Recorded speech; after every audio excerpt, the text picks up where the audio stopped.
Hola oyentes de Radio Sefarad, aquí estamos en España y los judíos después de la expulsión, con el autor del libro Los judíos y España después de la expulsión, don Isidro González. ¿Qué tal? Hola, ¿qué tal? Buenas tardes. Bueno, seguimos con nuestro periplo por la cronología y habíamos hablado en la anterior ocasión del final de la Segunda Guerra Mundial, cómo hay ese cambio, ese viraje no ideológico, pero sí de apertura o cierta apertura del régimen franquista a permisividad para salvar judíos, o por lo menos hacer la vista gorda a lo que algunos diplomáticos españoles estaban haciendo, como Saprís y Romero Radigales, que estaban salvando judíos en el este de Europa del nazismo. Y llegamos al final de la Segunda Guerra Mundial y ahora tenemos un capítulo del franquismo que es muy largo, son 30 años desde el final de la guerra hasta la muerte, y en esta época han pasado también muchas cosas, ¿no? Efectivamente, una época aquí, cuando se habla del sentido de si Franco era pro o en contra, Franco fundamentalmente era una estrategia de mantenerse en el poder. Para mantenerse en el poder tenía que jugar siempre con las corrientes a favor a nivel internacional. Indudablemente la pérdida del eje, la pérdida de los alemanes y italianos de la guerra y el descubrimiento más tarde de los horrores de los campos de exterminio, el general Franco, lógicamente, su gobierno quería desvincularse de esa situación como un activo político. Es decir, el año 46, ya dijimos la otra vez, me parece que se decreta el bloqueo diplomático al considerar al general Franco, a su gobierno, como vinculado a los países del eje y, por tanto, en fin, muy próximo en la ideología. Fue la época, digamos, en España hubo una autarquía económica, prácticamente las comunidades judías aquí no existían, incluso algunos tuvieron que desaparecer. Pero el hecho es que después, en el 49, esto vamos a retomarlo del otro día, pues hubo una puesta en escena de un intento de volver a levantar el bloqueo diplomático. El bloqueo diplomático consistía en que las Naciones Unidas pues había una votación. El Estado de Israel acababa de nacer en el año 48. El día de mi santo, el día de San Isidro, el 15 de mayo de 1948. Sí, señor.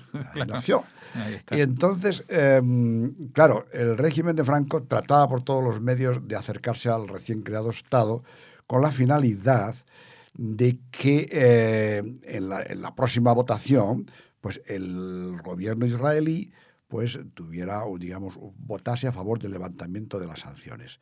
Hasta llegar aquí, pues lógicamente habían sondeado y muchos países panamericanos y países árabes pues votarían a favor del levantamiento. Matemáticamente faltaba uno o dos, que sería Israel, pero para que votase Israel habría que reconocer el Estado, tenían que reconocerse mutuamente.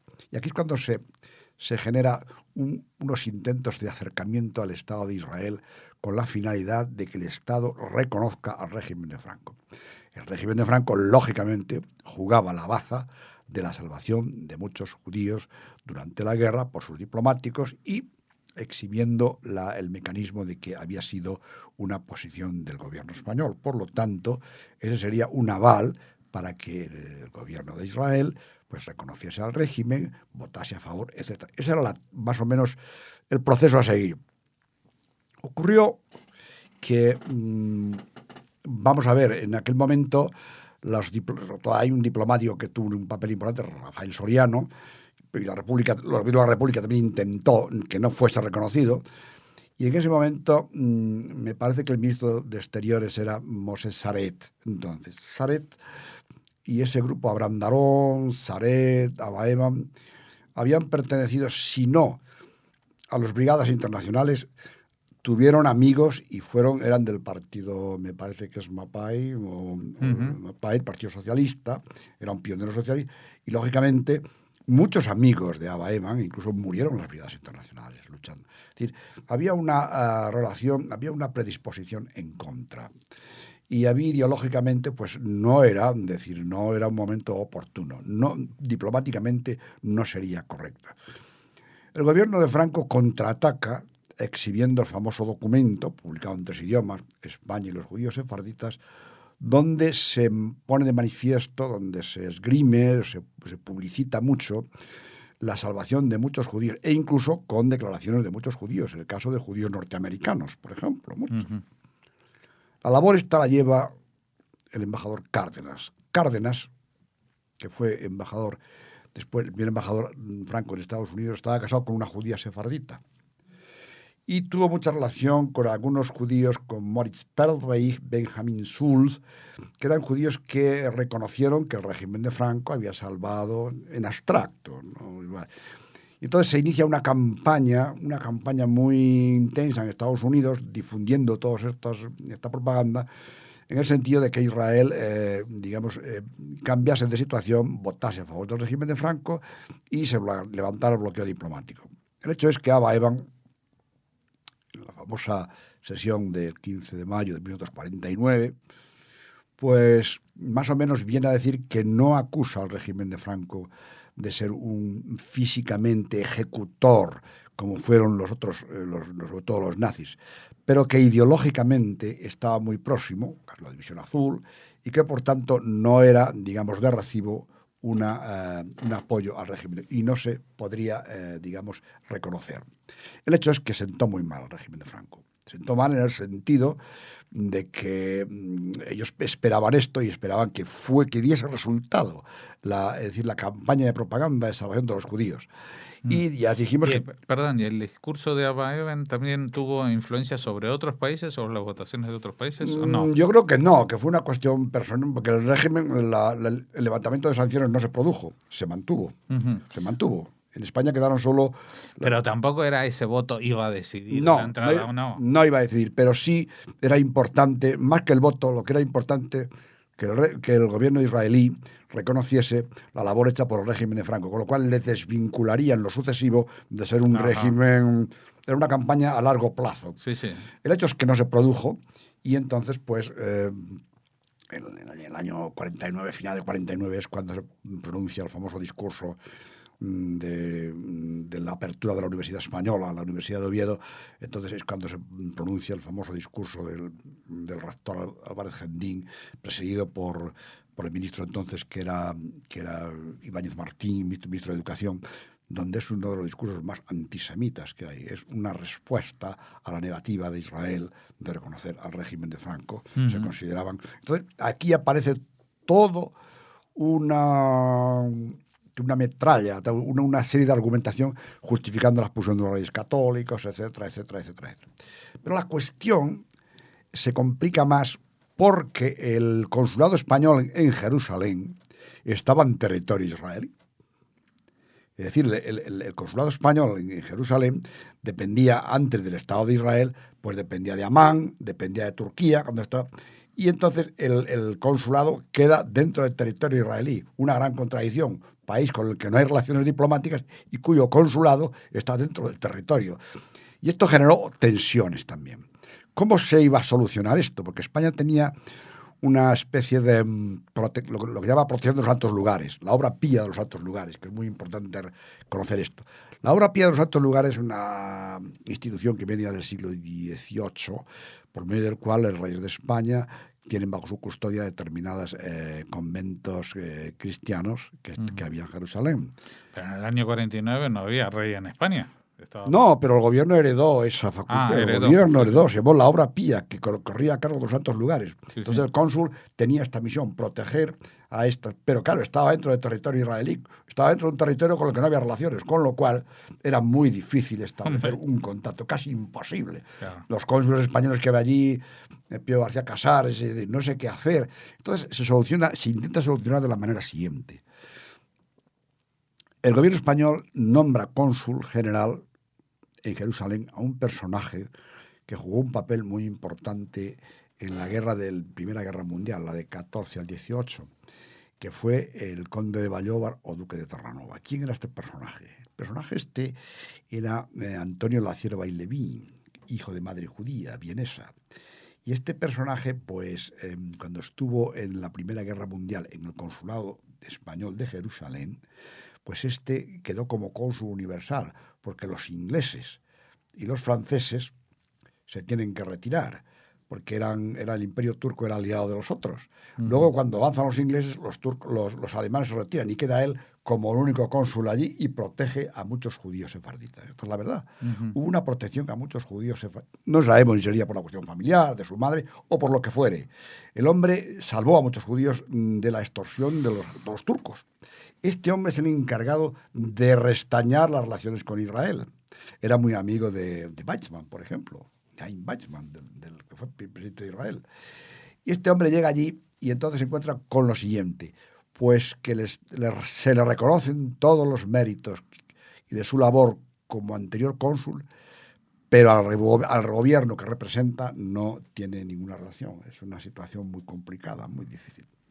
Y aquí empieza una especie que muy bien definió el primer embajador que hubo de Israel en España, don Samuel Hadass, como la relación asimétrica. ¿Qué era la relación asimétrica? Pues cuando el gobierno de Franco quiere acercarse a Israel para desvincularse de su condición de aliado del eje, Israel no le interesa, no quiere. Pero al revés, cuando Israel intenta acercarse, España no quiere. Es decir, cuando me llaman no estoy, cuando estoy no me llaman. Y ahí se inician unas relaciones tremendamente complejas, muy complejas, donde no solo la mera relación diplomática, sino que hay todo un peso de la historia detrás. Sí, sí, y fueron 40 años hasta el año 86 que se establecieron las relaciones diplomáticas. Sí. Desde esta época de la posguerra, 40 años. 40 años. Una relación que casi nadie entendía, porque casi todos los países que incluso tienen relaciones con los árabes, Francia, tenían relaciones con Israel. Sin embargo, España no. Una relación digamos, muy paradójica, muy contradictoria. El hecho es que se inician tímidamente, la campaña de salvación de los judíos sigue y sigue y sigue. Entonces, en Israel empiezan ya a haber un cierto movimiento de acercamiento a España por estrategia. Cambian los gobiernos y hay un grupo de intelectuales llamados los sionistas generales, que existieron que tienen una revista Aboker, creo que se llamaba, o así.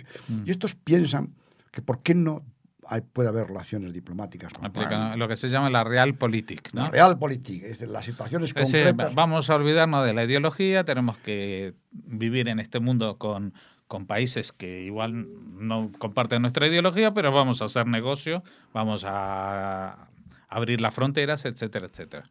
Y así se inician unas relaciones secretas.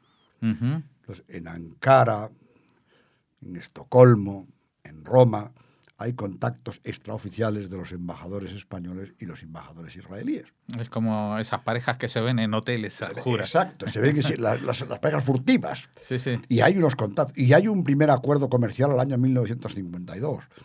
Un acuerdo comercial que yo lo pude descubrir en el Ministerio de Asuntos Exteriores.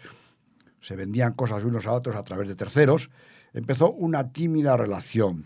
¿Es también para esa época o cuándo es que viene Golda Meir a agradecer a Franco justamente la salvación de los judíos? Sí, debe ser el año 50 y algo, no me acuerdo exactamente. Sí, pero también debía ser dentro de esa política de acercamientos tímidos. Sí, eso existió indudablemente. Y entonces, pero la cuestión cambia en un momento determinado. Y es cuando el año 53 los americanos prestan ayuda a Franco, prestan la ayuda.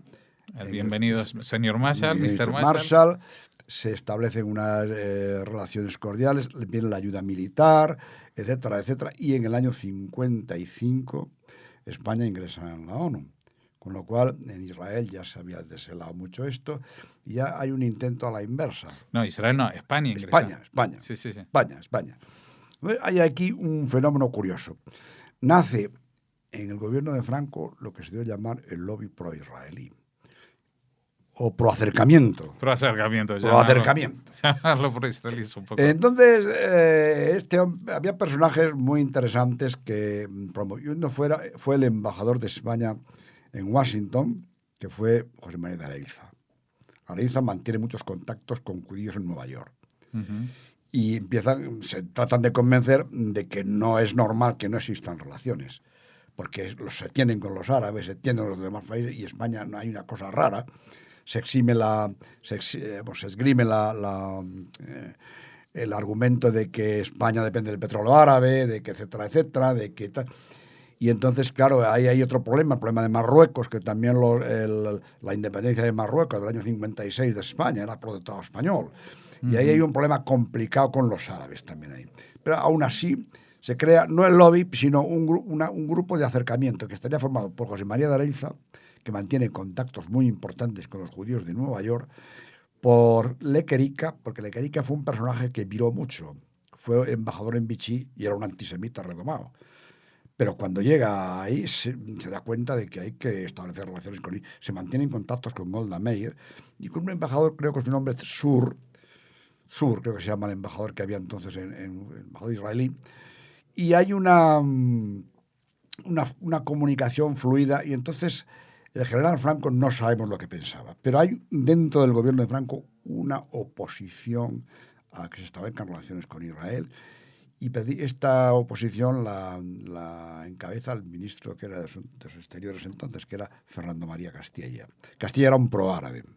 Y entonces, en las cartas que yo he podido ver confidenciales, más o menos Areilza viene a decir, no tiene sentido la no existencia de relaciones cuando todo el mundo los tiene, etcétera, etcétera, etcétera. Y además, creo que políticamente sería muy correcto y muy beneficioso porque la influencia de los medios de comunicación judíos están por la labor, etcétera, etcétera, de establecer relaciones con España.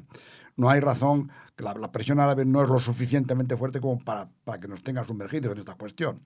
Con lo cual hay unas situaciones tensas y hay una discusión incluso violenta entre Lequerica y Castilla.